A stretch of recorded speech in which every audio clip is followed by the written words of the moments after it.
yi salaamaaleykum noo ngi leen nuyu rawatina mbokki taalibe yi yëpp leen jottali mbokkum taalibe moo xam dafa gént gis sëñ Abdourahman rahimahullahu wa radiya anhu mu wax ne da ko ne ajuma ji nu jëm de ku ci mën a jàng astaxfirullah bi xasida googu lim bu takku dana ko amal njëriñ lool lool lool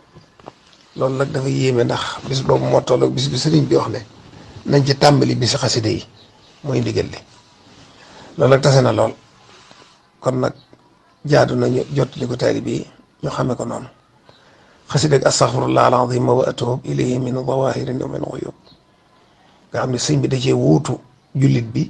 rawatina taalibe bi ni mu war a jéggaloo boroomam jéggalul ko nga xam ne boo ko waxee noonu ba àggal rek